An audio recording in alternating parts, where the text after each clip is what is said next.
नमस्कार साथियों, हिंदी शिक्षण विधि सीरीज के अंतर्गत आज हम अनुकरणात्मक विधि का अध्ययन करेंगे। इस सीरीज के अंतर्गत हिंदी शिक्षण विधियों को सरल भाषा में प्रस्तुत किया जा रहा है, जो सभी शिक्षक भर्ती परीक्षाओं के लिए उपयोगी साबित होंगे। यदि साथियों आप हमारे चैनल पर नए हैं, पहली बार पधारे हैं, तो चैनल को सब्सक्राइब अवश्य करें। तो करते हैं आज के सेशन की शुरुआत। देखिए, अनुकरणात्मक विधि। अनुकरण का अर्थ है किसी आदर्श की नकल करना। अध्यापक छात्रों के समक्ष भाषा शैली की दृष्टि से अनुकरणीय आदर्श रचना प्रस्तुत करता है। छात्र उस रचना का भली भांति मनन करने के बाद अध्यापक द्वारा दिए गए विषय या शीर्षक पर उसी भाषा शैली में रचना लेखन कार्य करते हैं। यानी अध्यापक ने जो रचना एक आदर्श शैली में छात्रों के समक्ष प्रस्तुत की है, छात्र हैं उसी विषय पर है या शिक्षक द्वारा दिए गए शीर्षक पर भाषा शैली में रचना करते हैं। यह मूलतः रचना शिक्षण तथा पूर्व प्राथमिक स्तर की विधि है। मतलब एक तो रचना शिक्षण की ये विधि है और पूर्व प्राथमिक स्तर है उसकी विधि है।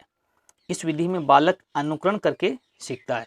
मतलब शिक्षक जैसे बता रहा है या उनको सिखा रहा है, उसका अनुकरण छात्र करता है। अरस्तु ने अनुकरण विधि का समर्थन करते हुए कहा है कि निश्चय ही अनुकरण द्वारा सीखने में मदद मिलती है। इस विधि के मुख्य रूप से 3 भेद होते हैं। नंबर 1, लिखित अनुकरण विधि।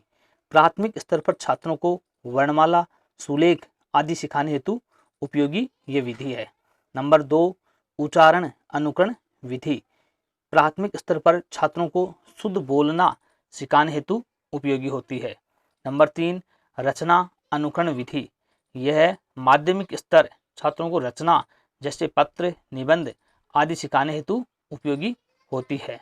तो अनुकरण विधि के 3 भेद हो गए, लिखित अनुकरण विधि, उच्चारण अनुकरण विधि और तीसरी आपकी रचना अनुकरण विधि। 2 प्राथमिक कक्षाओं के लिए और तीसरी माध्यमिक कक्षाओं के लिए। अब देखिए इसकी कुछ विशेष तथ्य हैं।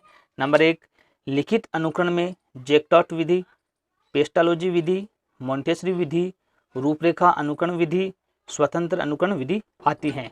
ये आपकी लिखित अनुकरण के अंतर्गत है।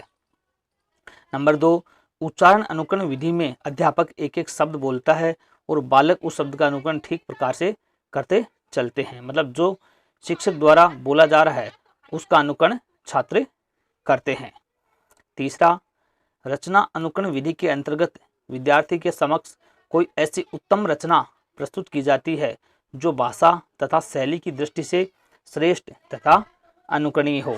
जैसे भारत के बारे में बताकर जापान पर निबंध लिखना। यह विधि उच्च कक्षाओं के लिए उपयोगी है।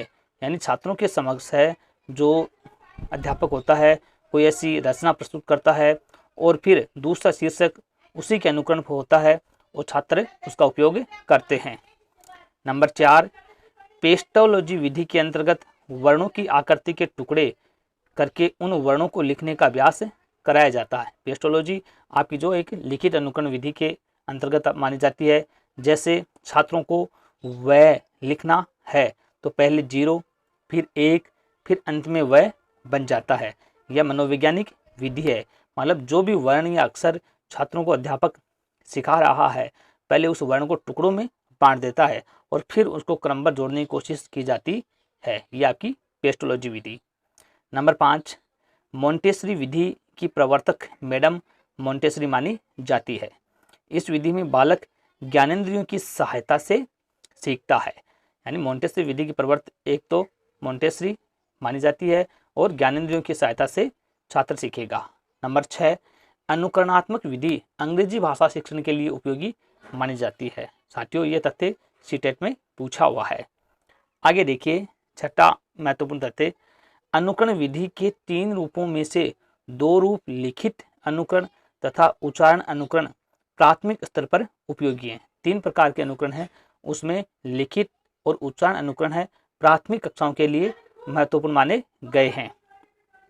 जबकि रचना अनुकरण माध्यमिक व उच्च माध्यमिक स्तर पर उपयोगी माना जाता है।